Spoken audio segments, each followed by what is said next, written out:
flavor of what was discussed, and just so that if there's something that you feel is obviously missing, so you'll get a bit of a sense of how the discussion went. And then, yes, sir. Is your mic on?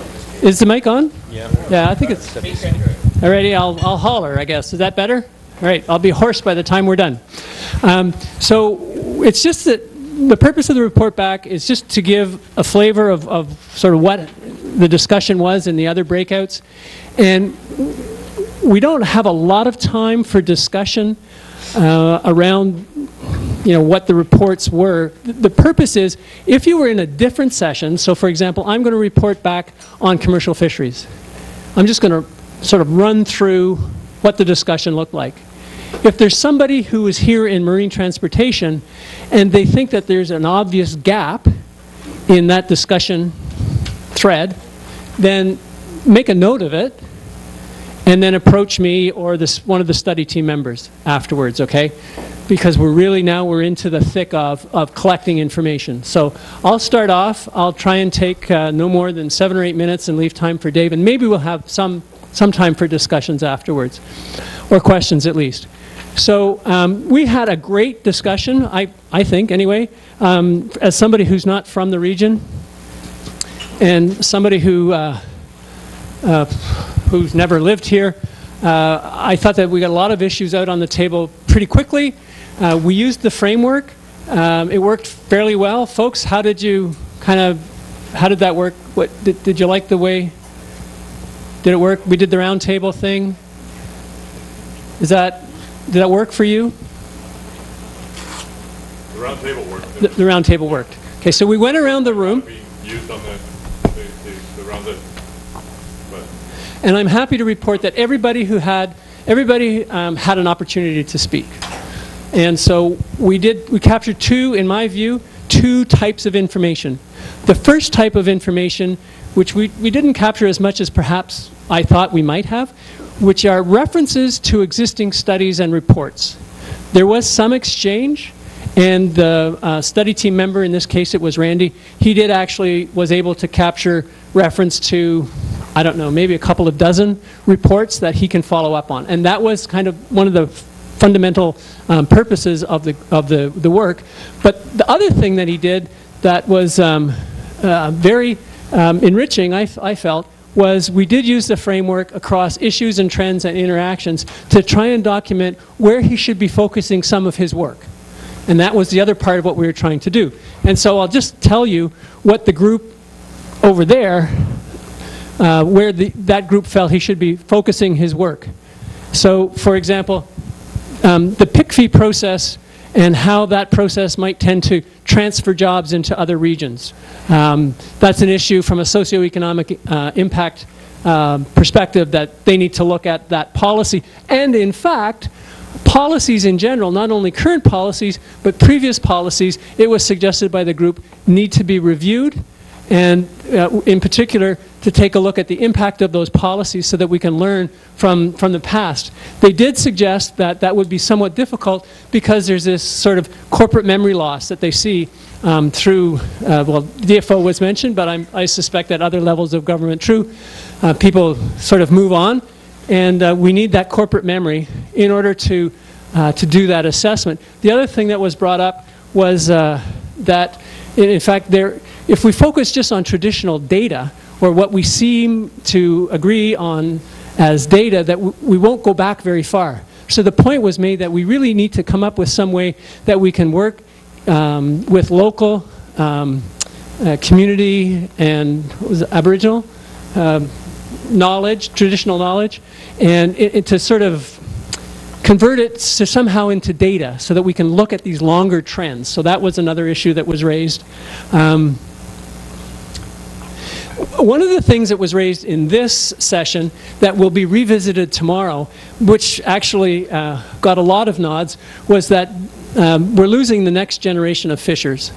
We're losing them because it's getting more and more expensive to fish. Insurance costs, debt, the price of debt is all going up, and these are mitigating the entry of new people into the industry, so the average age of fishers are going up. Not only that, with the addition of new uses, it's becoming more complex. So how are they supposed to build this sort of additional skill set when they don't have the fundamental skill sets that their parents and previous generations had? So that was a point that was raised as well. There was an interesting connection between how we fish and where we fish and the nutritional value of the product. And the suggestion was made that we need to actually look at that, and there were a few studies that were referenced, and so the study team has those. There was a clear indication that we revisited this whole kind of 200-mile limit, and even broader than that, there's some concern that ocean health needs to be factored in to the health of the commercial fisheries, and we need to understand that dynamic and those linkages. Concern around neutrality of data and the scientific studies, who paid for it, what were the outcomes, and how will this group, that was the important takeaway for me. So there's a commitment by the SECOA group to actually publish their reports as early as possible and to seek feedback. So then I put the question back out to this group is, okay, so what's your role in reviewing and providing feedback on that, identifying gaps, identifying linkages to other studies, etc. So we talked about that. There was a comment and some agreement that, although we need to kind of break up these things like culture and community and the various values, but we also need to look across them all. And in particular, there are linkages to the fishery and to culture and community as well. Some concern around how models of various fisheries management get applied in different regions and what the impact is between the regions on how those are applied.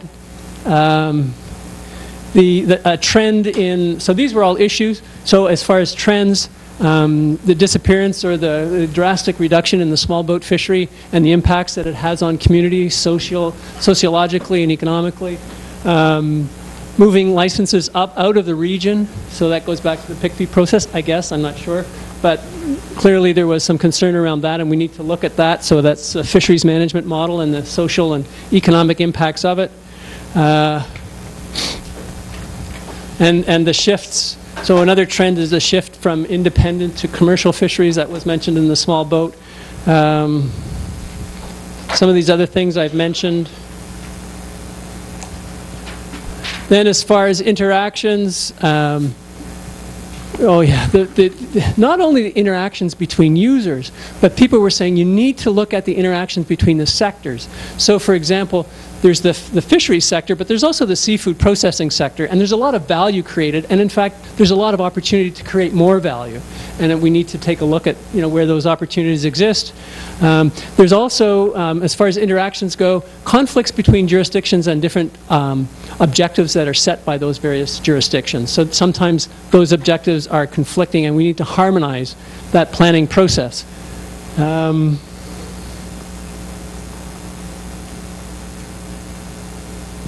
Oh, and we need to take a look at the other uses and what kind of impacts that's having on the fisheries. So we, again, that horizontality or looking across the various uses was raised. Dave, over to you. At the end. So like the other group, we had a productive discussion, I felt. Right in, we got into a bit of a discussion about the definition of marine transportation, and it became clear that the definition we had of vessels greater than 20 meters in length was not adequate to reflect the interests of the region and the culture of the region, that we need to add float plane as a major component of marine transportation. And also the small vessel movement is probably much more significant, both in the relation to some of the issues that they bring and potential impact.